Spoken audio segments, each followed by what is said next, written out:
25 near-death experiences, according to Reddit. Number 25. I was in Iraq working as security for EOD, bomb disposal. Our army team had rotated back to the States and we were now working with an Air Force team. They were blowing up some unexploded ordnance and they placed the charge wrong, which caused a 155mm Ilium round, big flaming artillery shell full of white phosphorus, to be launched at my Humvee. I'm standing in the gunner's hatch watching this ball of fiery death fly my way, and all I can think is that I managed to survive insurgents for over a year, and I'm going to get killed by the Air Force after only a week? Well, he survived. Response reads, "You would have been that guy they used to scare new recruits. Glad you're okay though." It's true, they'd be telling stories about that for fucking, weeks until they were all dead. Number 24. Man, I'm so stupid. Trying to save a drowning woman. She was big and panicking, so she was pushing me down, trying to keep herself above water. After struggling for quite a while, I started to go under the water. All I thought about was my 3 young kids at home, and how they aren't going to have a dad. And I feel so foolish trying to save this lady. Weirdest feeling. I swam to the surface, and we made one last push for the shore. Someone caught us halfway back. We both made it, and I laid on the shore and vomited. Response says, "Did you say anything to her? Or she to you?" His response reads, "This was in Miami, and they were caught in a rip current. She was a German tourist and couldn't speak English. I just kept screaming at her, 'Come on, come on,' encouraging her to swim. Another guy had already rescued her husband." Hilarious prologue. After the paramedics looked us over, the couple came over to me and stuffed cash in my hand. I looked down and it was 20. I smiled and declined. Right after, a large-breasted lady walked along the beach, and my buddy, perfect timing, joked, "They offer you their daughter as thanks." I mustered a laugh. I wonder if anybody can hear this plane outside. The hell's going on? Fucking Japs trying to kamikaze me again. That's what sets these videos apart from normal videos, man. You're not going to get that kind of racist bullshit in your normal videos. But you know what? Hopefully there's a Japanese person listening that can find the humor in a fucking joke. Number 23. Did I call the last one 23? Because we broke in. Obviously it was 24. Number 23. Unfamiliar road, early morning. I was late for school and decided to take what I hoped was a shortcut and take it at an unadvisable speeds. Jackass. Black ice, 40 miles an hour, heading towards a T intersection with a huge oak tree directly on the opposite side of the road. The brakes, they do nothing. This was 1989. My car was an emerald green 1972 Ford Pinto. It barely had seat belts. Airbags weren't even science fiction yet. I am going to die. This is realization that certainly these are the last seconds I have on Earth flood my system with adrenaline. Instantly, the air feels like it drops 30 degrees and presses on me 3 times as hard. My last thought is that my mother is going to be so disappointed with me, but 2 other things happen. I become extremely calm, and the world slows to a crawl. I can see the dust motes in the air catching the morning light, the varied colors and types of flowers in the pots flanking the driveway of the house on the corner to my right. I can no longer hear my cassette deck. It suddenly feels like I have all the time in the world to figure a way out of this. And I do. I crank the steering wheel hard left, putting me into a spin, and then try to push the accelerator pedal through the floor when the nose of my car is facing the way I came. The fates are kind. It works, bleeding off most of the car's speed, and then the engine dies, and I roll backwards into the driveway I'd seen a few hours or heartbeats ago. and brake to a stop. I sit there shaking for 20 minutes. I missed my classes that day, and I've never driven that road again. Nigga, the road wasn't the problem, you stupid bitch. You taking fucking black ice on a goddamn frozen street at 40 miles an hour. You're an idiot, you know? Blame the street and, superstitious mother. Listen, the comments to this read, my last thought would have been, oh man, I'm gonna die in a fucking Pinto. Comedy. Number 22, that slow motion feeling is real. Your mind is trying to process, but it seems surreal.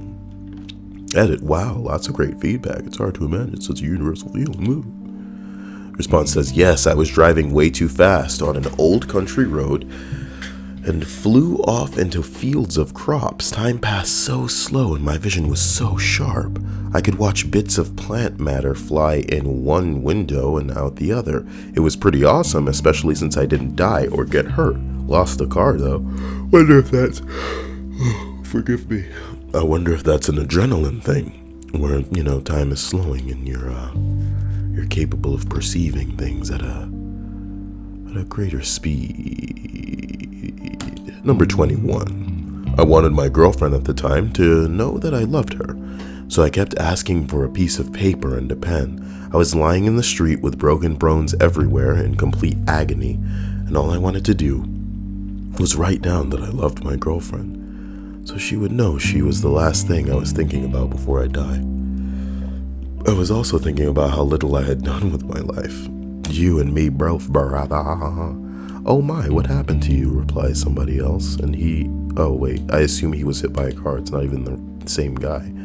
But yeah, who knows? Maybe somebody banged him up. Maybe he was an extra in a Hulk movie and they were, it was like method acting, so they really beat his ass. Is that funny, Kyle? It's not really funny, is it? Is it my fucking job to be funny? Number 20. This is really going to hurt. Nearly got burnt over when fighting a wild land fire back in 2012. Hope he was a firefighter, in which case good on him, man, making that sacrifice to stop what would kill other people.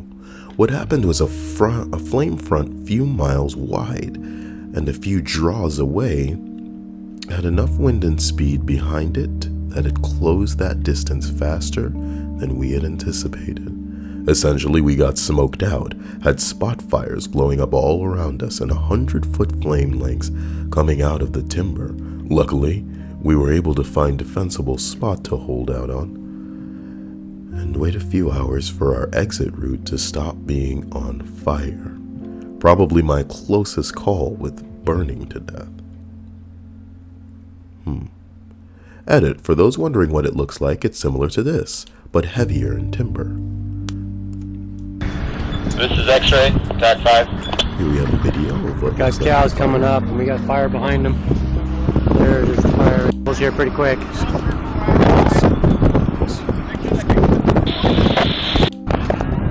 Listen to that. Yeah, no, fire's scary. And it can, Out of here.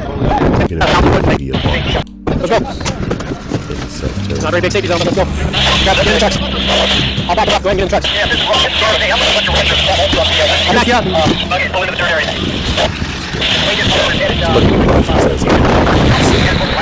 My buddy and I got lost in burning. I got some too. Roll away. I just lost my helmet. Helmet down the road. I don't know what it would be worth. Maybe like, a bite of a York peppermint patty. No.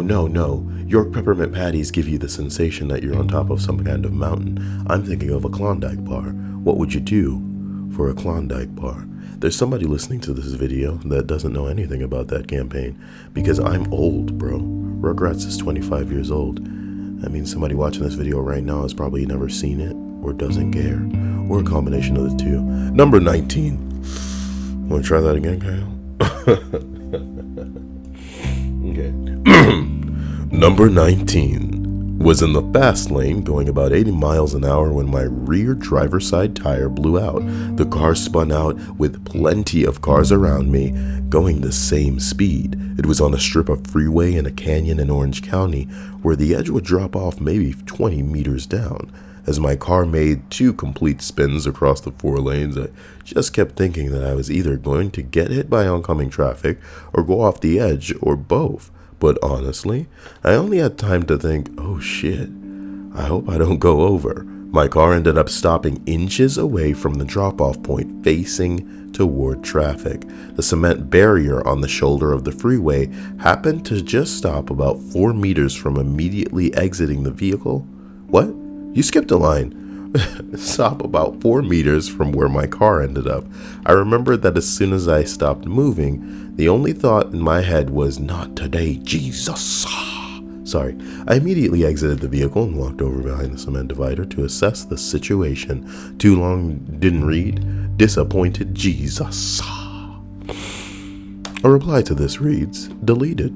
Damn, baby. Oh, it was removed, even better. And the user is deleted. What?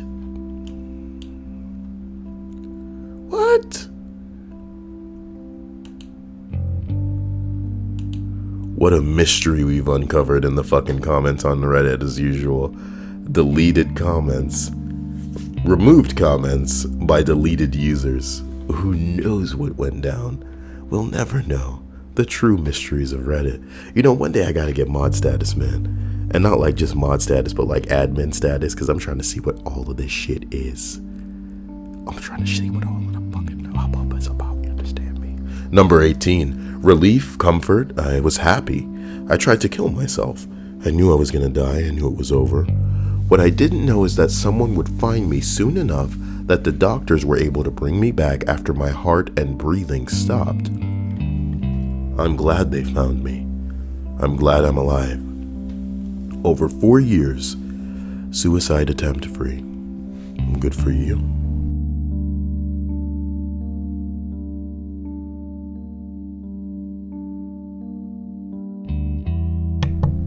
This Blue Yeti's got a button on it that fucking mutes itself. It's perfect for when I need to, like, you know, snort and all this nonsense. But I guess I've ruined, me telling you. God, Gael, you are just the worst. You are just the worst. And you know what? Somebody was probably listening to this video for the first time going, wow, this guy's really great. Why don't I just subscribe? And then I'm just like, mute the mic and then unmuting it going, you probably noticed that I muted the mic just now. What do you think I was doing? Let me tell you what I was just doing. Who is this guy? That's what I live for. That's probably why I make these videos. I'm trying to make people happy and, establish something to distract people in their day. But I also live for people who come in here on that giggledy-friggledy, fruba-whoosh, dumb flipple-taff nonsense. All up in the tabs talking about, do you see this guy's tabs? Oh my god, do you see this guy's tabs? And I'm like, okay, man, okay. Number 17. Got a grape stuck in my throat. The time you have to think before you start to suffocate is really, really long. Ugh. I hope that doesn't happen to me, bro. I chew my grapes. So I don't know. I hope it doesn't happen to me. A response reads, I choked on a grape as a small child. My dad did the Heimlich or whatever, or however it's spelled, and the grape shot 10 feet across the room. I cut my grapes in half for years after that. Now I work in a winery where I deal with millions of grapes. What a fantastic story. So anecdotal, So once again, we've got removed comments by deleted users and the plot thickens. What's going on in this thread? What's going on? We'll never fucking know. This was only like a day ago. It was only a day ago. Number 17. Number 17. I was taken to a hospital for extremely low blood pressure. The only thing I could think of was, wow, this is peaceful. Had no idea how close to death I was at the time.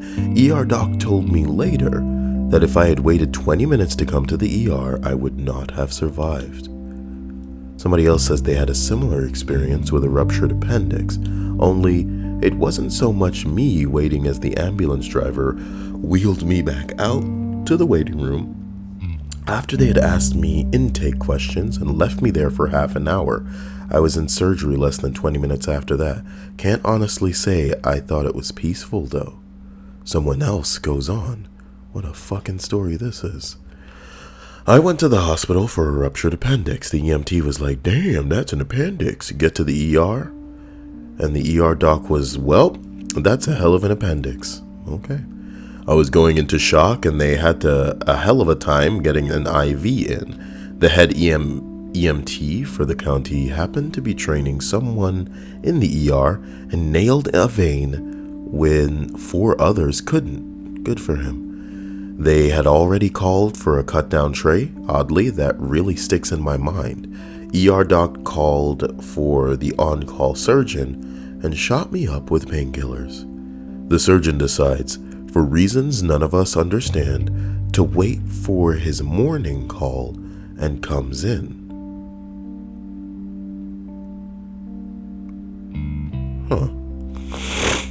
I'm sorry, give me a second.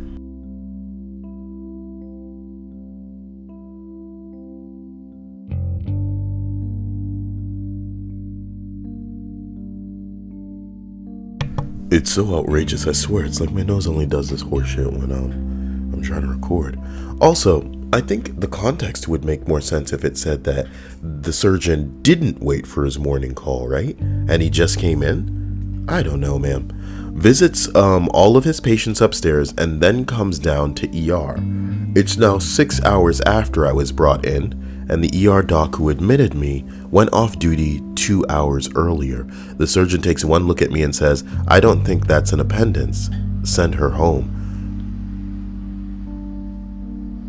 The nurses go, whatever loving fuck? Well, I don't know what that is. And start frantically calling the ER doc to come back because the ER docs there don't want to argue with the surgeon, while my poor mom starts flipping out. The ER nurses start inventing tests that need to be done while waiting for the ER doc to come in. It's at this point, 10 hours in, that I know I'm dying. This is heartbreaking. I got very, very peaceful and just started fading out.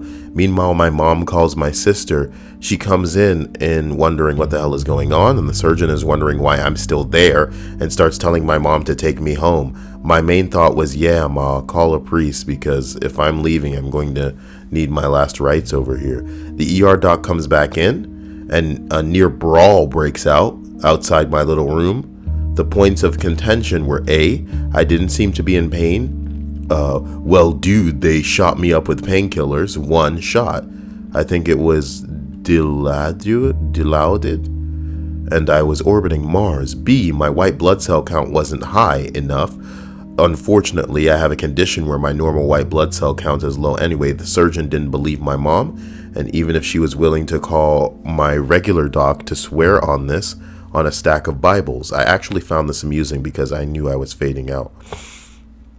The surgeon, faced with one very, very pissed off ER doc and some ER nurses who are not letting this go, grudgingly agrees to do an exploratory surgery, and off I go to the OR and have surgery just under 12 hours from when I came in. I was honestly surprised to wake up from that surgery, and I was fading out more and more.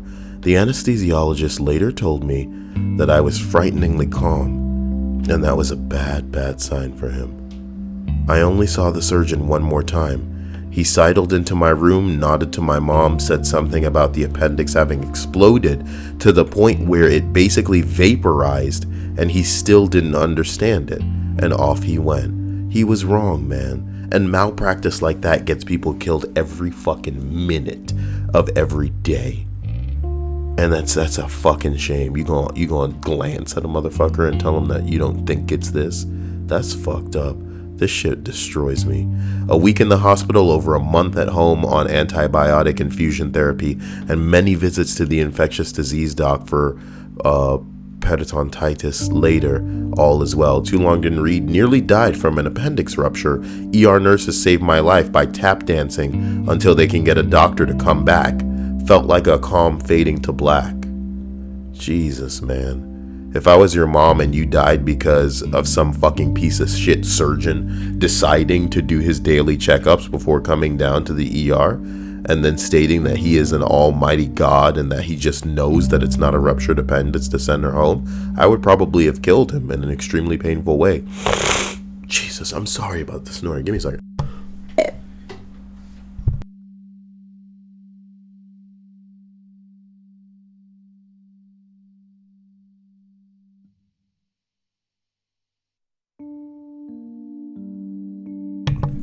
Seriously though, if some asshole, essentially led to the death in a way that, I mean, I want to say that I get killy and murdery, but you probably stand to gain more money. I mean, like, maybe I wouldn't be thinking about that. If it was somebody close to me, I wouldn't be thinking about money. I wouldn't be thinking about lawsuits. I'd just be thinking about getting even. A life for a life, baby. Not that that's, the way that you should live your life and do things. The Kyle channel does not condone the act of murder in the interest of revenge. But hey, man, sometimes that's the only language that people are going to speak. This nigga isn't going to learn a lesson. And I wouldn't want to kill him. Dead people don't learn any lessons, you know what I mean? Make some stuff happen. Make him realize what he did, what he took, what his flamboyant and... Look. We need to move on here. Before, my nose gets so stuffed that, like, I'm gonna be dead because I don't know what's happening, and I was fine before this recording, and here we freaking go. Number 16. I was in Tokyo on the metro in a long tunnel. My phone and everyone else's phone in the car went off at full volume. It was the earthquake warning system, 9.1 magnitude quake, coming in 13 seconds. Protect your head. There wasn't any time. The train bounded forward suddenly at full power, apparently in an effort to escape the tunnel and give us a slither of hope. Holy shit. No one in the car said a word. I thought, this is really going to be something. I knew that even if I survived the initial shock, I'd be trapped in a tunnel. If we'd gotten out, I'd die eventually anyway, just by being surrounded by flooded, raised megacity. It was a false alarm. Oh my God. The system had never misfired before that day. A 9.1 earthquake under Tokyo Bay would have decimated the city first, and then washed away the loose ends with a serious aftershock.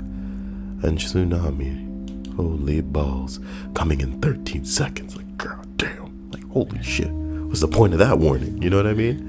And then the truck starts fucking, the train. Oh my God, that's some movie shit right there. That's some movie shit right there.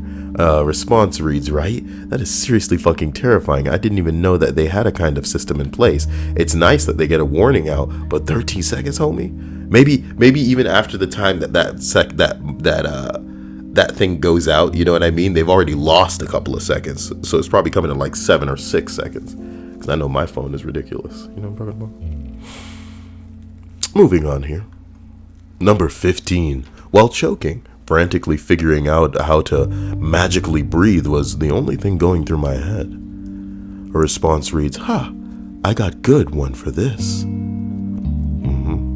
Thanksgiving dinner about 3 years ago. I didn't chew my food thoroughly enough from the excitement.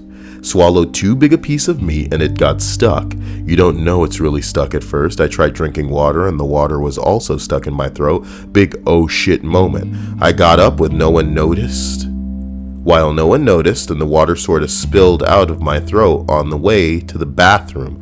You fucked up, don't go to the bathroom. Why I didn't tell anyone or went somewhere by myself was beyond me, and I wasn't thinking straight. I tried sticking my fingers down my throat, hitting my chest, etc. The people started noticing. At this point, I'm like, shit, I can't breathe. What the fuck? I'm going to die like this. Panic mode from everyone, and I started losing my vision. Miraculously, my girl's uncle knew the Heimlich maneuver somehow, and saved me. All the blood vessels around my eyes burst. I'd looked like an owl. Good times at Thanksgiving.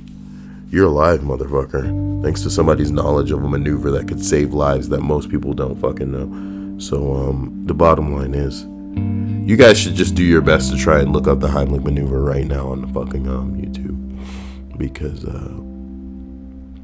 odds are you aren't in a situation where you maybe have like a I want to say like a puppet, not a puppet, but like a doll, or like a, oh god, I remember when you get like your certification for CPR, they have like a dummy that you can train on. I'm sure there's a dummy to train for the Heimlich as well, but the likelihood is that 10 people out of 10 don't have access to that dummy.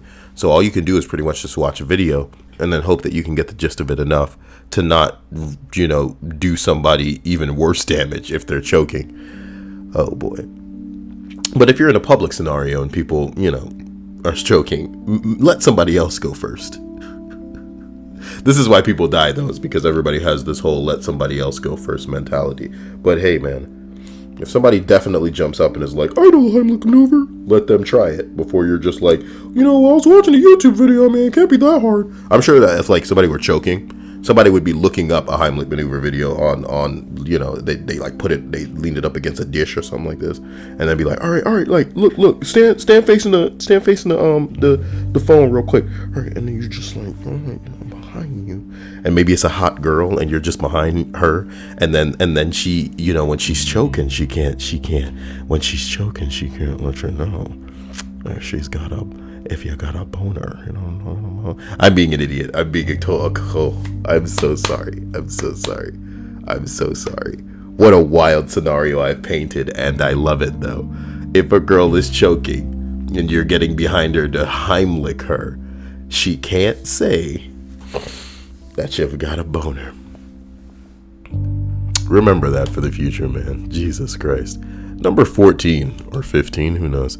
I'm a sex worker. Ooh, it's getting good now. Met the wrong kind of client. He raped me and beat the fuck out of me while telling me about different places he was considering dumping my body. I was more resigned than I expected. For one, I just wanted the plane to stop. And I also thought how I'd just be another dead black hooker and no one would notice, and it was as good an end to a shitty life as any. Then he let me go.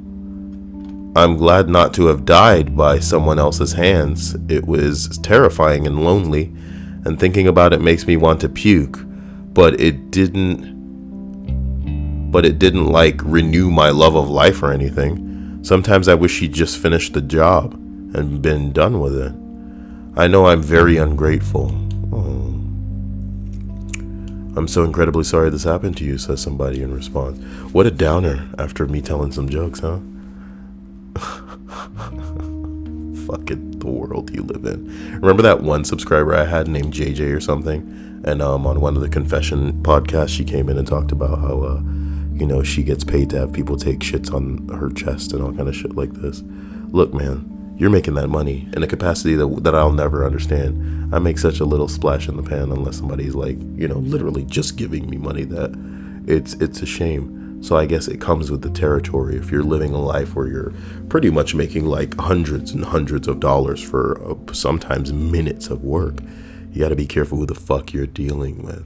And some of these people, if they got to pay for sex, is, they're not well adjusted. Like shit's not going well for them, especially in the age that we live in, where there's basically apps like Tinder and Grindr and any kind of social like hookup site app where it's basically just people waiting to get slizzed out. Like, yeah, okay, if you're fat or if you're ugly or something like that, maybe you'll need to spend an extra day on there looking for people who are into that type of shit. But there are people out there interested in you regardless of what you're all about. Even if you're a moose, brah. Even if you're a moose.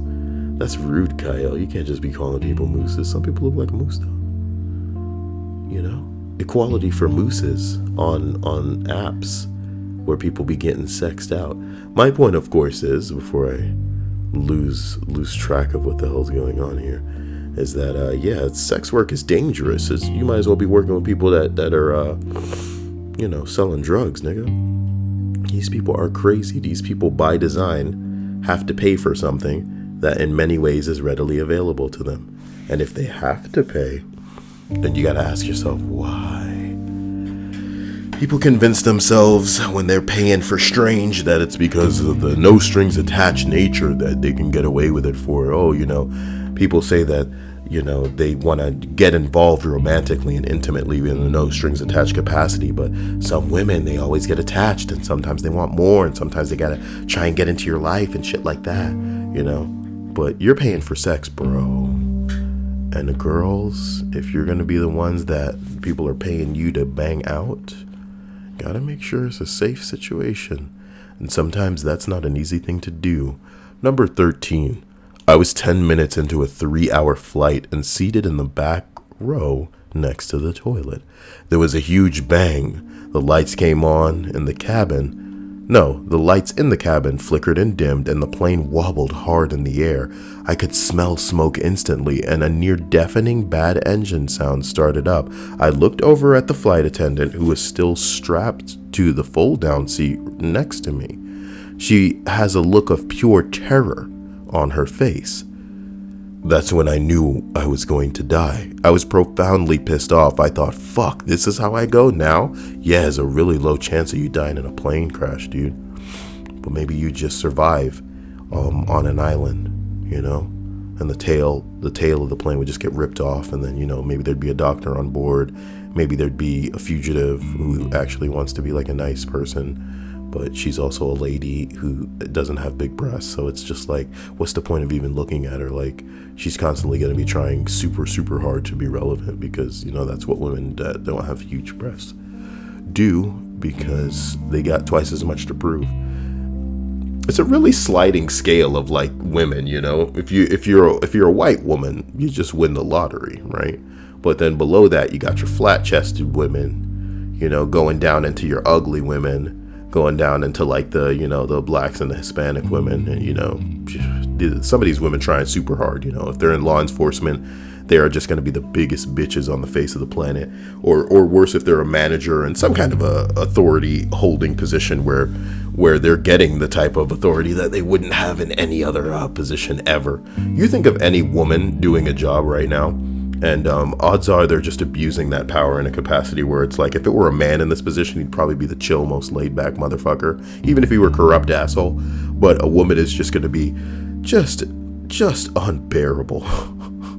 And that's what would happen if we ended up crashed on an island. It's clear that we've reached a portion of the video where paying attention and not creating fantastic scenarios in my head is going to be impossible. So strap the fuck in or check the fuck out, because it's going to get better and better.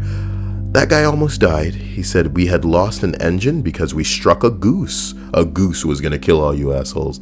The plane turned around and returned to the airport easily and safely, and we still had 3 of our 4 engines. But you know what?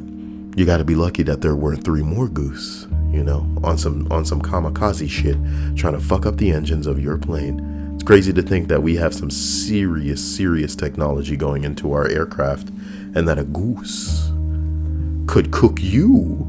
Oh my god, do you think that comment's been made? No, nobody made a goose cooked you comment. This is Reddit. That's the one thing I expected. Someone says, it always cheers me up to know that I will never be flying anywhere where we can't reach an airfield if we lost an engine. Even a twin engine airliner like a 777 can get home from over the North Pole on just one. That's awesome. You're in a pickle with total engine failure, but they're so rare that they're not worth worrying about as a passenger. So the initial guy making the comment responds, yeah, I was totally okay with the commotion because I knew that airplanes have tons of redundancies built in. It was the look of the flight attendant's face that scared the crap out of me. There was this one guy on the plane who knew we hit a bird because, in the surrealness of having the entire cabin express simultaneous concern, he started laughing and waving his elbows in that classic chicken dance arm flap. One look at the terrified flight attendant, another at Mr. Cluck Cluck. But the pilot came on after 60 seconds, announced that we hit a goose and that we had 3 engines remaining, that he would have a ton of paperwork to do when we landed, and that we were totally safe. That diffused it real for us. Dumb. Number 12. Damn, this is a long one. Give me a second.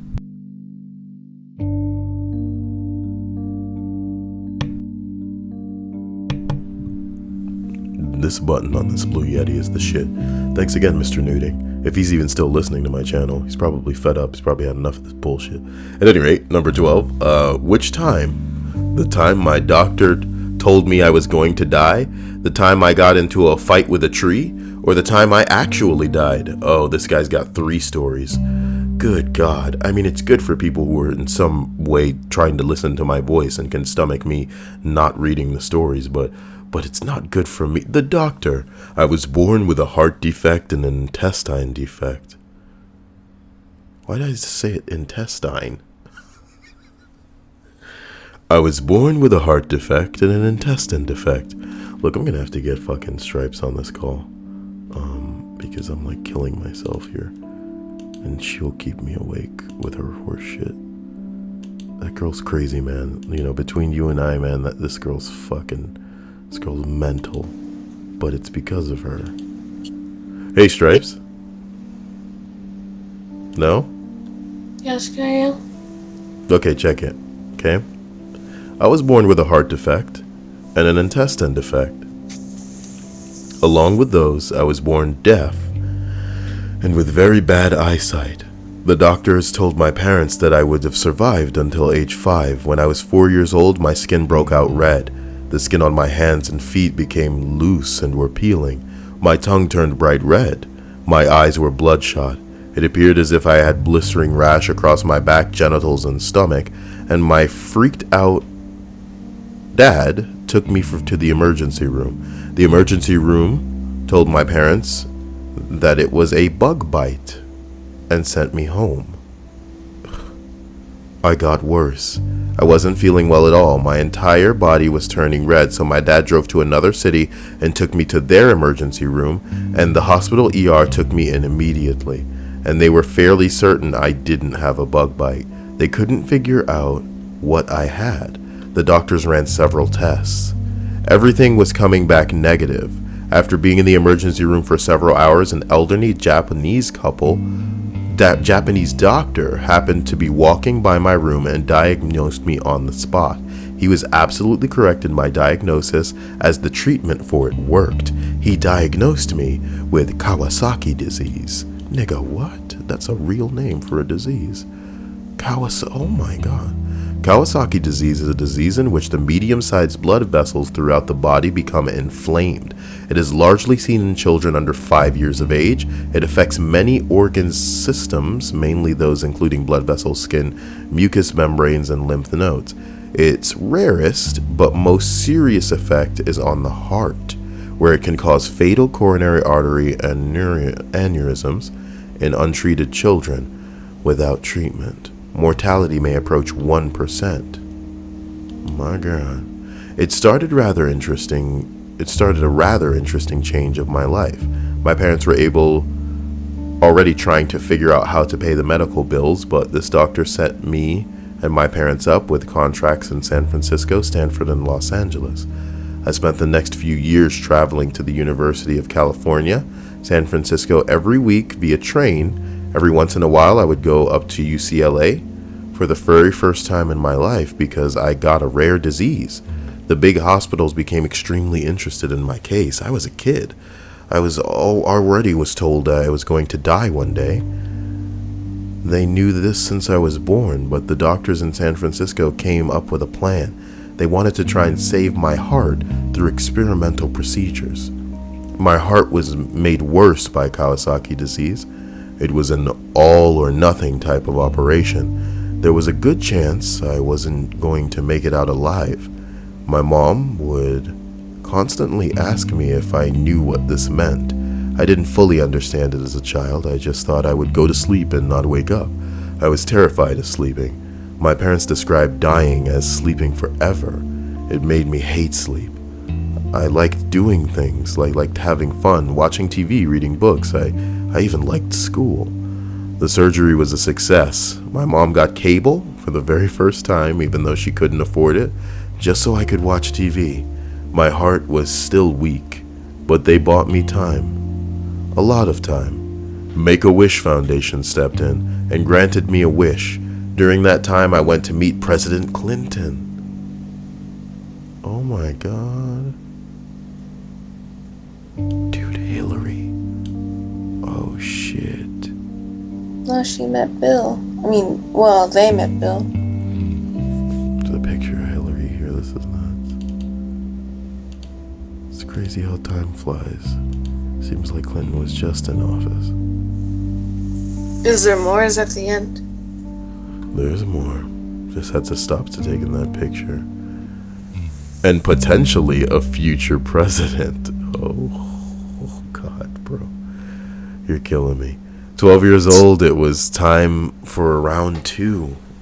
This time, a doctor from the University of California, Stanford, relocated to Fresno, Madera. This meant I didn't have to take trains anymore. This doctor is an amazing surgeon and a master of his craft. He'd been in several pioneering procedures, such as valve replacements through your groin. He came up with a plan to tackle my heart again to help curb some of the blood flow problems I was having. He made sure we understood the risks, as it was more risky than the last surgery. This surgery went smoothly.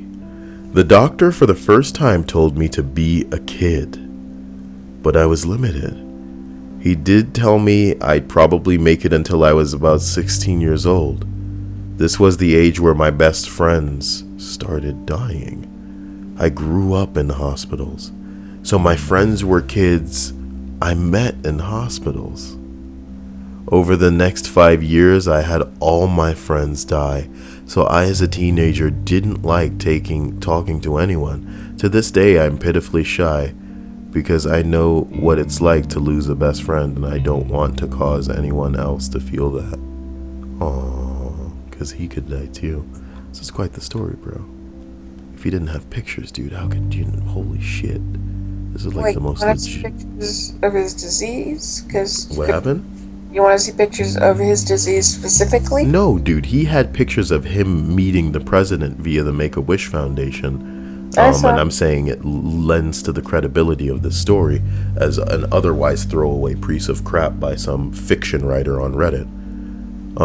These are near-death experiences, and this was, his childhood bullshit with doctors. He also had a near-death experience with a tree, so let's read that. I was a kid when this happened, up on Big Bear Mountain in California. It was the middle of the blizzard in the early 2000s, and I was out on a toboggan with my cousins and brothers. We cleared out a path down the side of the mountain, not a long path mind you, but the path was rather long. We had a blast. The storm was picking up, but being kids, we didn't care. It was my turn on the toboggan, and since I was always the weak kid, struggling to keep up with everybody else, it was decided I shouldn't do the entire path. So I started from the half path, and my brother helped me on the toboggan, and I was pushed down, flew right over the path that worked so well for everyone else, and crashed right into a tree. I hit the tree head first, collapsed in the snow. I was completely conscious and found my vision darkening. Everything sounded so loud and suddenly gone. I remember my cousin saying he's going to get in trouble, and another saying to run. My vision became extremely blurred, and all I saw was my brother rushing towards me, freaking out. It was weird. As a kid, I didn't fully understand, but I felt extreme dread. I felt as if I hadn't done enough just yet. It was a very weird experience. It took hours for me to get off the mountain due to the blizzard. I was going in and out of consciousness and surrounded by people I knew and didn't know, freaking out. 9/11 shut down due to the blizzard. Phones cut off. 9/11, I meant 911, goddammit. Sheriff's department was closed. It was a nightmare of logistics to try and escape from a mountain that had its roads closed. Someone, a stranger, knew the sheriff personally and made a call and got me off the mountain. I fell, passed out after the paramedics were telling me to talk and try to keep talking. While in Loma Linda, I was strapped to a hospital bed for a week. It was an interesting recovery. They were to do a brain surgery because the bleed in my brain wouldn't stop.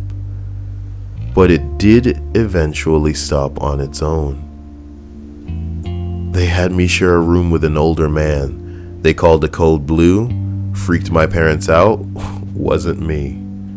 The guy I don't really remember next to me died. I wish I would have at least said hi to him. Here we go.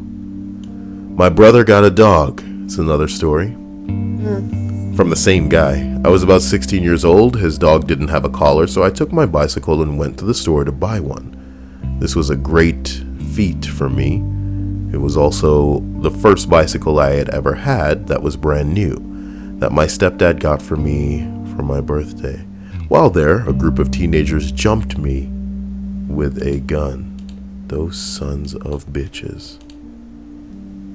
I freaked out and ran away. I was terrified and absolutely sure I wasn't going to make it home. The only thing on my mind was to hold on to that damn collar. I took the collar for the dog and ran into Best Buy.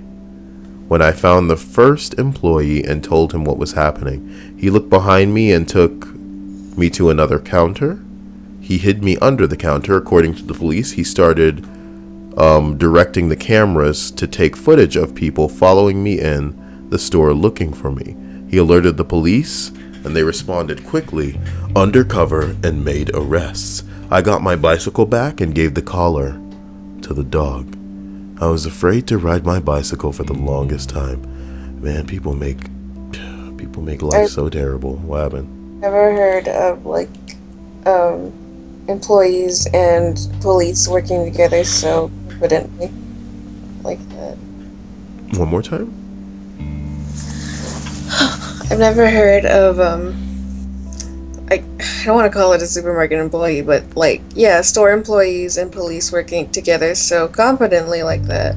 Of course, they must all the time. Like if something criminal is going on in a store, then yeah, when they call the police, they could easily just throw a fucking undercover officer into the store and have them, form up on people none the wiser.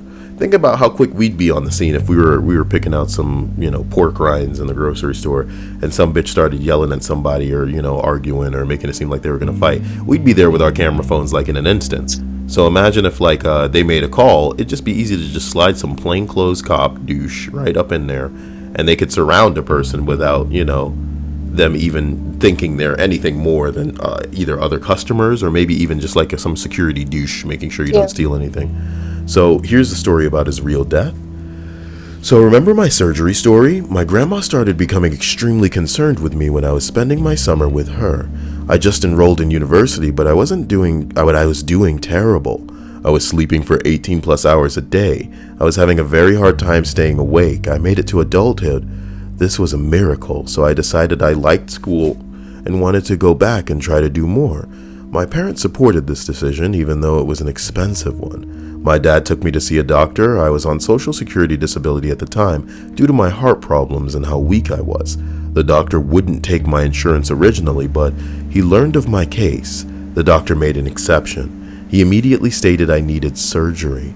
He arranged to have my previous surgeon do my surgery, even though my previous surgeon is experienced in pediatric and now I was an adult.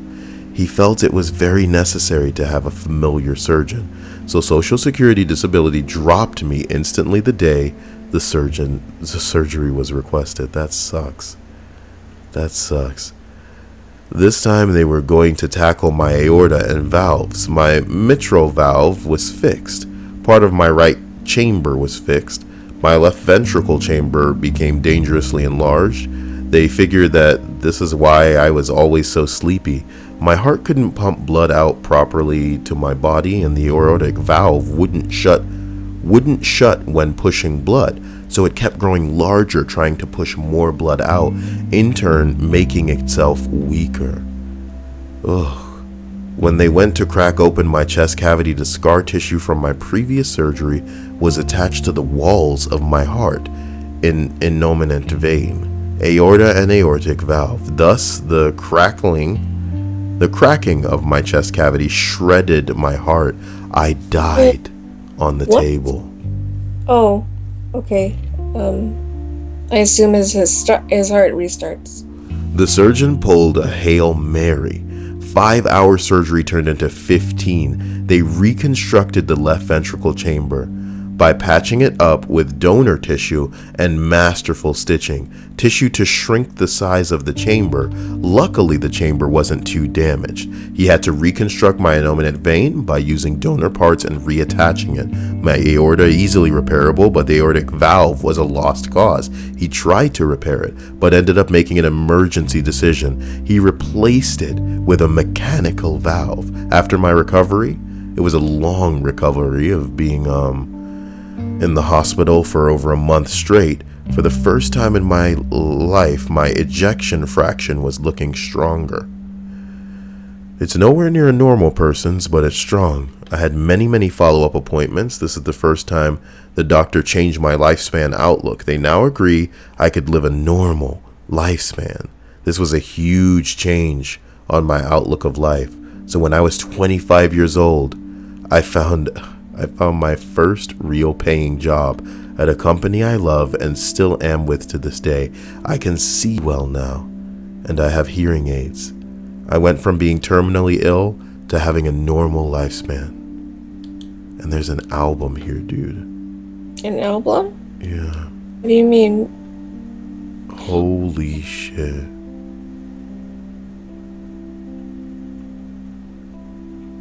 I thought he called it something else, but I had the Harley Quinn disease in mind when you were reading this. It was Kawasaki disease. I think the biggest takeaway here is that this guy lived a life where it was almost like he was meant to die. And I don't mean that in a critical or harsh way. I mean, like a lot of other people, if they were in a situation like this, perhaps they might not have, been capable of finding the funding, etc., to make it so that these surgeries were possible. Yeah. A lot of people live lives where they're just making petty shit into the dumbest fucking significant crap in their lives, like arguing about nothing and, privileged lives. And holy shit, man, this guy's been on a fucking roller coaster.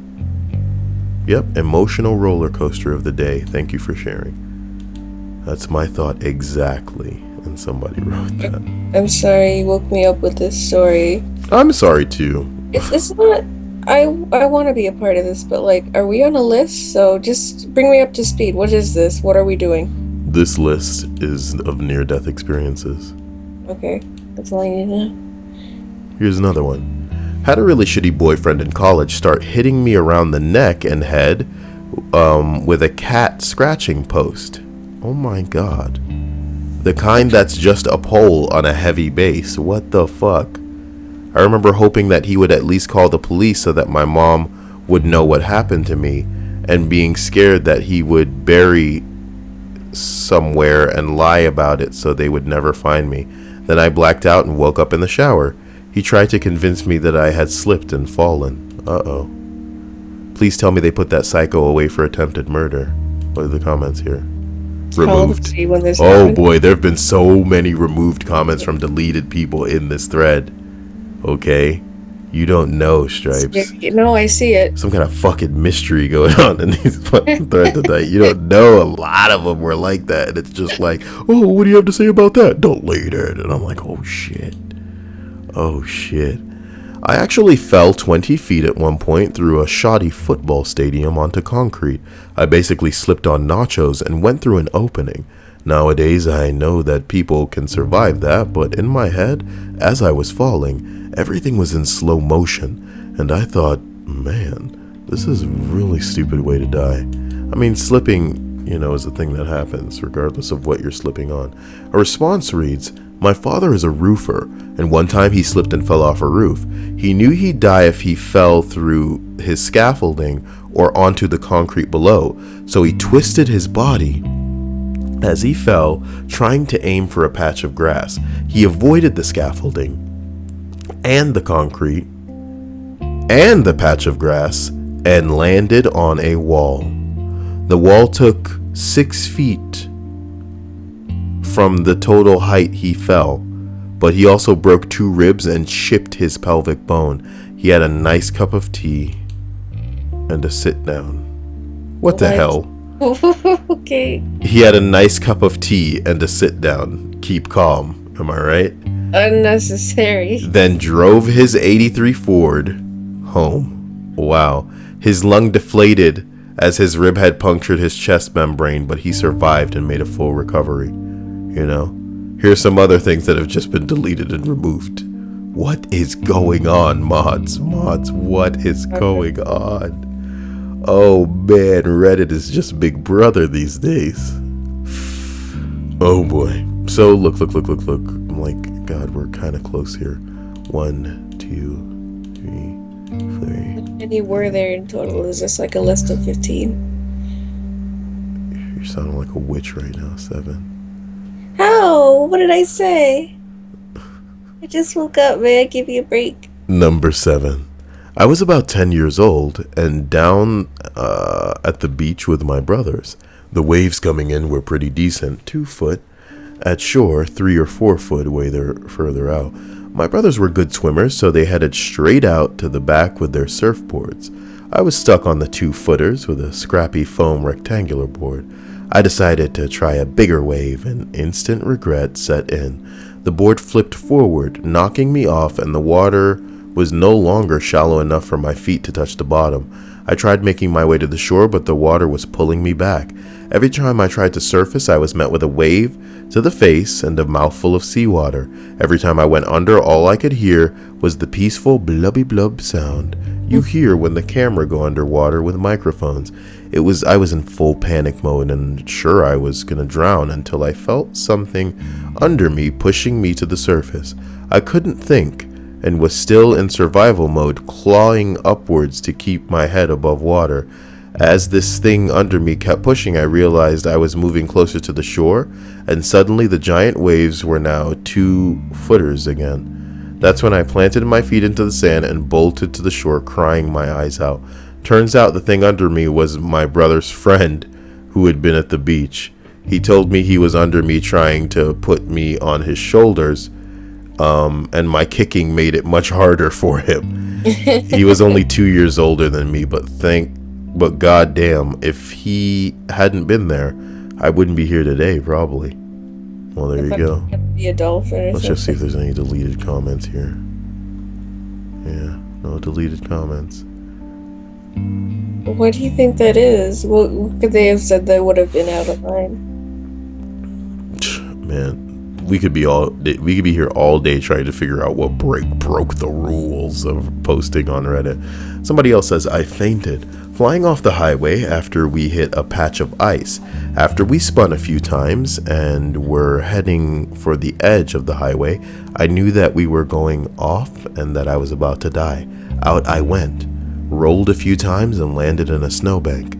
I came to hanging upside down, banged up a bit, but still alive, much to my surprise.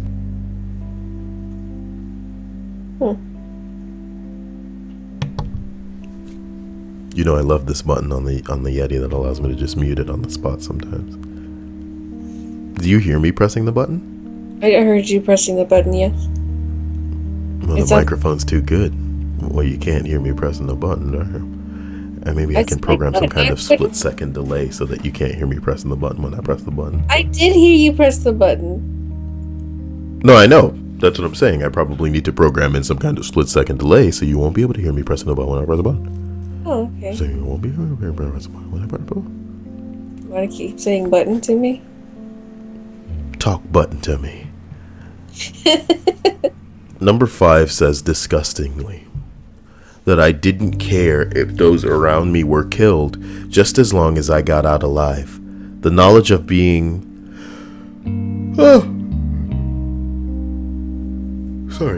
the knowledge of that being my thought process at the time has haunted me my entire life. Well, everyone's programmed for survival. Edit. It's not really their fault. Since people were asking, I was in a national safari park at night in Zimbabwe with some friends on a school trip, aged around 15 or 16. We were told not to walk around at night because of the honey badgers and other dangerous animals, but we wanted to go out and see the watering hole at night, so we decided to ignore that advice. I hope, man, those kids should have died. Somebody should have died as a lesson. Fucking listen to people, you stupid little teenage fucks. People telling you to do some shit, you're not doing it. It'd be one thing if it was just like, you better not use my Wi-Fi because I got data and I don't want you using up all my fucking data. But when somebody's like, look, they're dangerous animals out here. Maybe you don't want to go out there. One of these kids should have just been ripped the fuck up on that little, oh my God, what's happening to me? Get the YouTube cameras out. The YouTube cameras. I love how old man a phrase that sounds. Get them. You got, is that them YouTube cameras you got in here? You better not be YouTubing your flickergrams on your Twitter books there. Mm-hmm. Maybe I in know it. years. I got the WhatsApp. WhatsApp? No, WhatsApp is an app that old people used to. I didn't know. I don't talk to old people. I didn't know you did. What, I gotta talk to old people to have information that's relevant to old people? Okay, Yeah. I know old people use Yahoo.com, and I bet you they're the only people still using Internet Explorer, which is now called Edge. You know, I think if I bounce my leg, it's audible. I didn't hear anything. I hear it. It's like, gotta stop bouncing my leg. We need to finish this damn list. This is why I pulled you in, because I'm losing my perspicacity here. Well, thank you for not hanging up, I suppose. Get over yourself, Stripes. Number 4. I fell down a rock some years ago. It probably only took a few seconds, tops, but it felt like ages. My mind was racing, thinking what to do while simultaneously panicking so hard that I couldn't even go do the most basic things.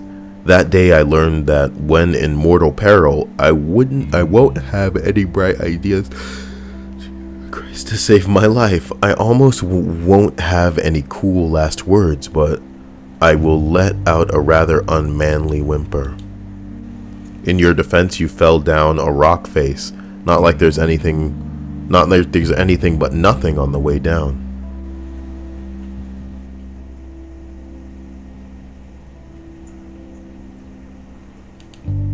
Whatever. We've got like 3 of these left, right?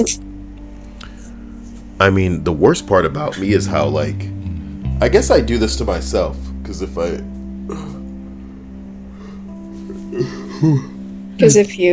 Because if I had made this a 20 list, then, you know, doing it back to back wouldn't have felt like it was killing me.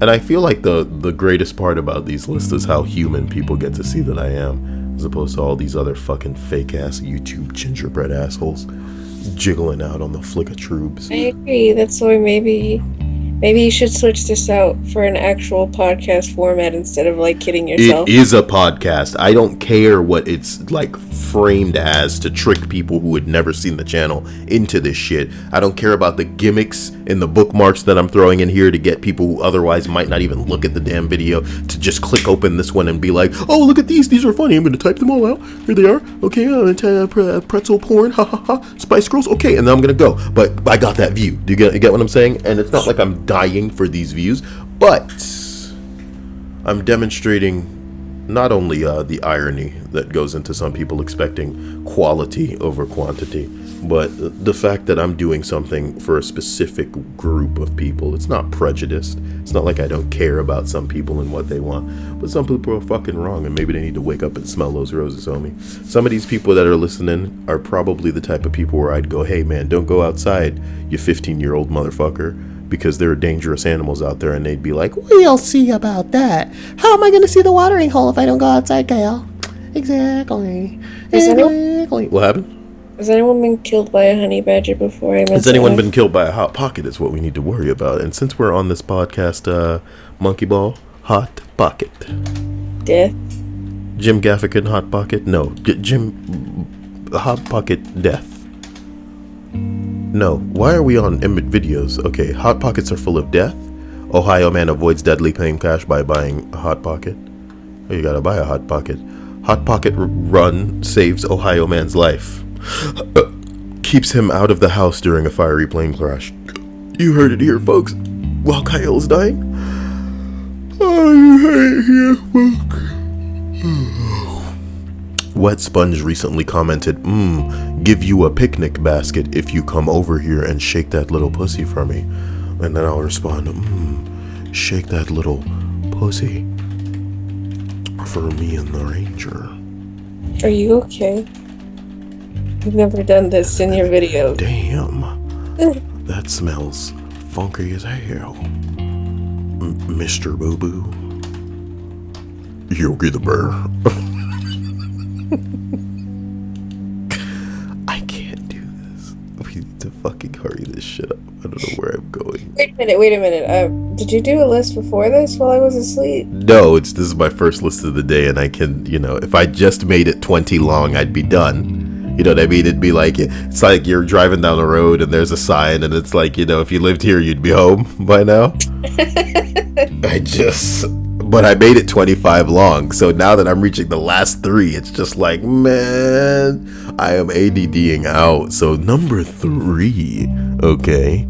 Panic, helplessness, the sense of doom was great. So great that there were no way the paramedics would get to me in time. It was a major heart attack. I just remember feeling like someone was sitting on my chest. I couldn't breathe, and there was a sharp pain, but also a numbness. I couldn't feel my left side, so I was sure it was a heart attack or a stroke. Either way, it was serious. I told my brother to make sure he'd take care of my kids. Paramedics arrived, started taking vitals. Everything's elevated, but fairly normal. Not a heart attack or a stroke. I don't see how that's possible. But then they ask if I've ever had an anxiety or panic attack. I think they're fucking with me, not taking me seriously. I mean, I'm dying and they're telling me it's just in my head. And that's what my panic attacks feel like. Wow. That's genuinely terrifying, says the top comment. Somebody else responds, they are no joke.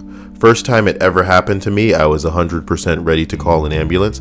I was lucky that my roommate had seen a panic attack before and was able to calm me down. You know what I recently saw on What the Fuck, the subreddit? Somebody having a panic attack underwater, blah, blah, blah. Oh, I recall. Panic attack while scuba diving. Good stuff, good stuff. Let's all check it out together like a family. It's just really scary that you can see their eyes.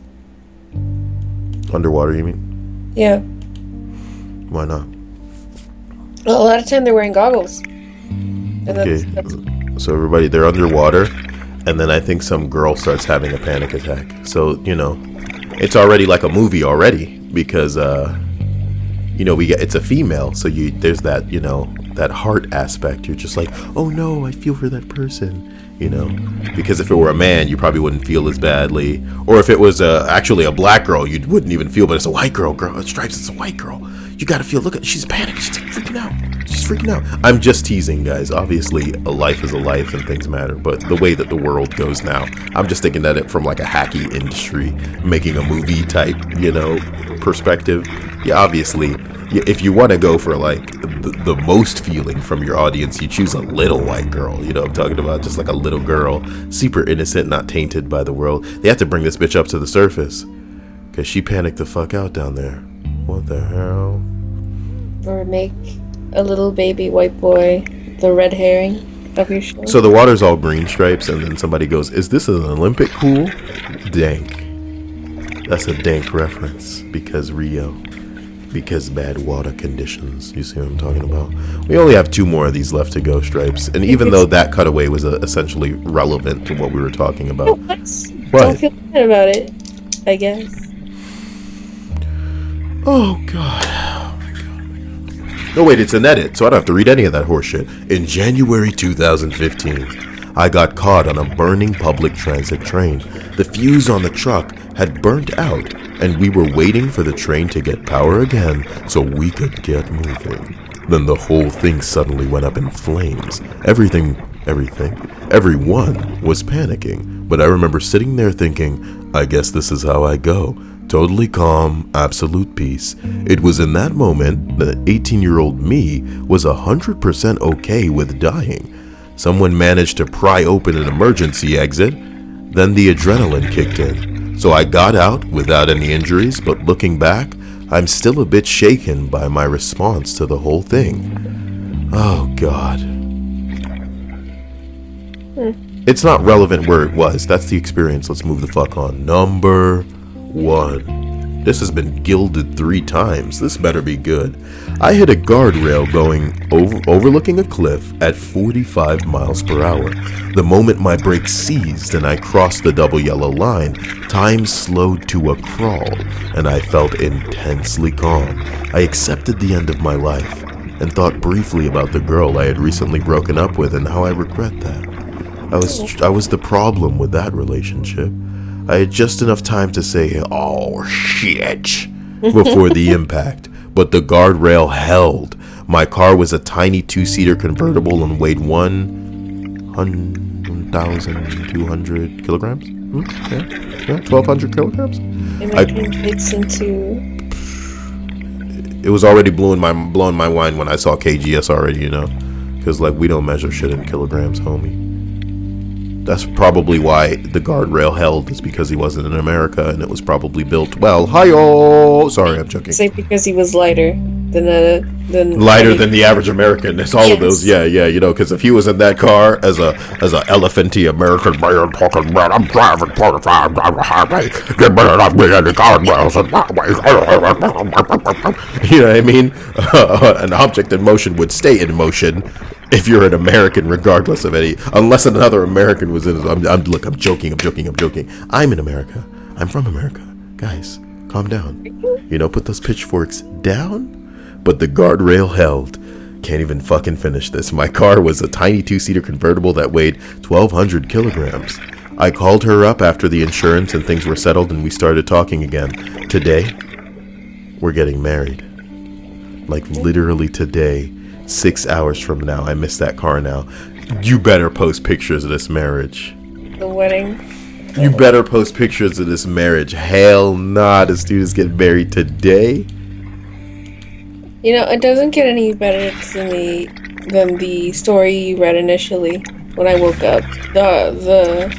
Yeah, that's the best one. That's a crazy fucking story. That when it comes to near-death experiences, that guy had 3. That was a Lifetime movie event. Yeah. That was some crazy shit.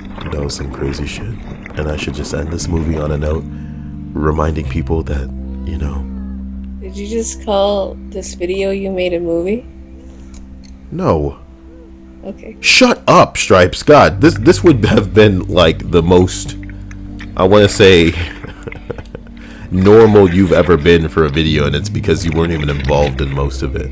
And you're just trying to like jam in all of your stripesosity at the fucking end of it, to make people I'm not trying to make people hate me. I don't go out of my way to do that. Man, it's not about people hating you so much as you just being like, what the fuck, the human being, where you're just like this factory of, why is this at the top of Reddit? There's an Ask Reddit thread that says the person has had their 30-minute start.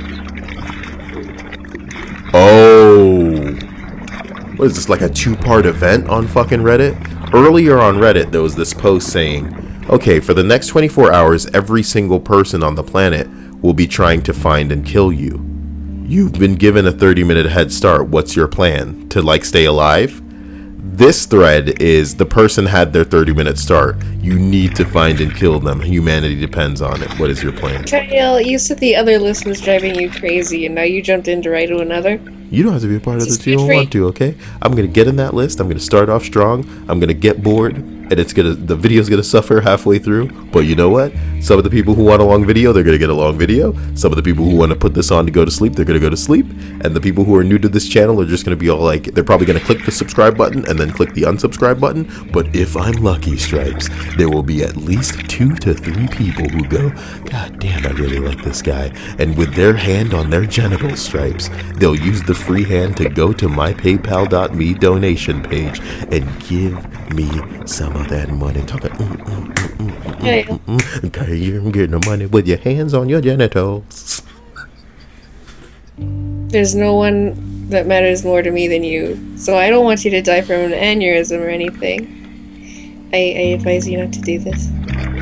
What, not to upload this video? Okay, great. You know what, Stripes? Just for you, I won't upload this video.